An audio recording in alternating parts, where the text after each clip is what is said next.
बिस्मिल्लाहिर्रहमानिर्रहीम। अस्सलाम वालेकुम। A1 टीवी के साथ मैं हूँ नीलम अरशद। नजर डालेंगे अब तक की हेडलाइंस पर। हुकूमत पाकिस्तान और तरीके लब्बैक के दरमियान तवील मुज़ाकरात के बाद ये बात तय पा गई है कि हम आज कौमी असम्बली में फ्रांसीसी सफ़ीर की मुल्क बदरी की करारदाद पेश करेंगे और तरीके लब्बैक सारे मुल्क से, जिसमें के ख़ास तौर पर मस्जिद रहमतुल लिल आलमीन से भी धरने को खत्म किया जाए। वज़ीर दाखिला शेख रशीद अहमद ने कहा है कि हुकूमत और कलअदम TLP के दरमियान मुज़ाकरात कामयाब हो गए हैं। वीडियो पैगाम में कहा कि आज कौमी असम्बली में फ्रांसीसी सफ़ीर की मुल्क बदरी की करारदाद पेश की जाएगी। कलअदम TLP मस्जिद रहमतुल आलमीन समेत सारे मुल्क से धरने खत्म करेगी। बातचीत के जरिए मामले को आगे बढ़ाया जाएगा। जिनके खिलाफ शेड्यूल 4 समेत मुकदमा दर्ज हैं उन्हें खारिज किया जाएगा। वज़ीर आज़म के नुमाइंदा ख़ुसूसी हाफिज ताहिर अशरफी ने कहा कि पार्लिमान जो तय करेगी उस पर अमल होगा। नामूसे रसालत से मुतल्लिक पाकिस्तान आलमी सतह पर किरदार अदा करेगा। साहबजादा हामिद रजा ने उम्मीद जाहिर की कि हुकूमत मुआहदे पर अमल करेगी। पार्लिमान जो तय करेगी उस पर अमल होगा। वज़ीर आज़म इमरान खान ने कौम से खिताब में कहा कि जुर्म कहीं और हो और हम अपने ऊपर खुदकुश हमला कर दें, ये कौन सी अक्लमंदी है। कहा कि उनकी हुकूमत और TLP का मकसद एक ही है, लेकिन तरीके में फर्क है। सफीर वापस भेजने पर फ्रांस को कोई फर्क नहीं पड़ेगा।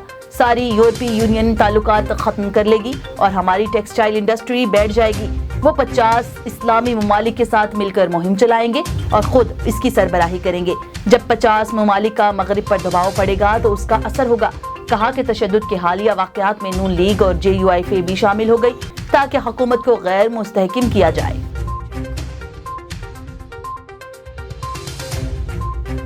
चेयरमैन पीपल्स पार्टी बिलावल भुट्टो जरदारी की लाहौर समेत मुल्क में होने वाले तशद्दुद की सख्त मजम्मत। कहा सूरत हाल से पुरअमन तौर पर निमटने में हुकूमत की नाकामी के बाइस तशद्दुद के हालिया वाक़यात हुए।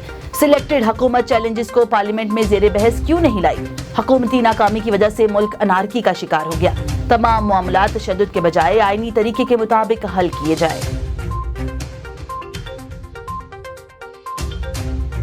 पाकिस्तान में कोरोना से मजीद 137 अफराद इंतकाल कर गए। NCOC के मुताबिक 24 घंटे में मुल्क में कोरोना से मजीद 5445 केसेस रिपोर्ट हुए। 19 अप्रैल को 68,002 टेस्ट किए गए। कोरोना मुस्बत केसेस की शरह 8% रही। लाहौर के 4 बड़े अस्पतालों के ICU वार्ड भर गए। न्यू अस्पताल, जिना अस्पताल, कोट खोजा सईद अस्पताल और नवाज शरीफ अस्पताल के तमाम ICU वार्ड्स 100% भर गए। लाहौर में कोरोना के 250 मरीज वेंटिलेटर पर और 700 के करीब हाई ऑक्सीजन वार्ड्स में जेरे इलाज हैं। महकमा सेहत के हुक्काम का कहना है कि कोरोना के मरीज अस्पतालों में दाखिले के लिए रेस्क्यू 1112 से राब्ता करें। मरीज की हालत के मुताबिक उसे मुतल्लिका अस्पताल मुंतकिल किया जाएगा। क्या कोरोना से बचाव के लिए एक से जायद वैक्सीन का इस्तेमाल फायदेमंद हो सकता है? पाकिस्तान में तिबी माहिरीन ने एक से जायद वैक्सीन इस्तेमाल को फायदेमंद करार दे दिया। कहा कि किसी को ज्यादा वैक्सीन लगवाने की सहूलत मौजूद हो तो फायदा उठा सकते हैं। बाज़ तिबी माहिरीन का मोहतात रहने का मशवरा। बलोचिस्तान के महकमा सेहत की दरियादिली। कोरोना से बचाव की 25,000 वैक्सीन पंजाब को उधार दे दी। उधार दी गई वैक्सीन पंजाब 1 हफ्ते में वापस करेगा। महकमा सेहत के हुक्काम का कहना है कि बलोचिस्तान के पास 16,000 कोरोना वैक्सीन मौजूद है। मजीद की फौरी जरूरत नहीं, जिस पर बलोचिस्तान के महकमा सेहत ने कोरोना से बचाव की 25,000 वैक्सीन पंजाब को उधार दे दी।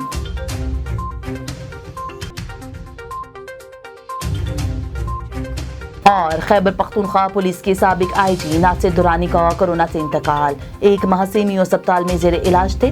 वज़ीर आज़म इमरान खान की नासिर दुरानी के इंतकाल पर इजहार ताज़ियत। खैबर पख्तूनख्वा पुलिस इस्लाहात में नासिर खान दुरानी का अहम किरदार रहा। उनके इंतकाल से पाकिस्तान बेहतरीन पुलिस अफसर से महरूम हो गया। A1 टीवी से फल वक्त के लिए इतना ही। मजीद खबरों से बाखबर रहने के लिए आप विजिट कर सकते हैं हमारी वेबसाइट www.a1tv.pk। इसके अलावा आप हमें YouTube, Twitter, Facebook और Instagram पर भी फॉलो कर सकते हैं। देखते रहिए A1 टीवी। A1 टीवी, सब पे नजर, अंदर की खबर।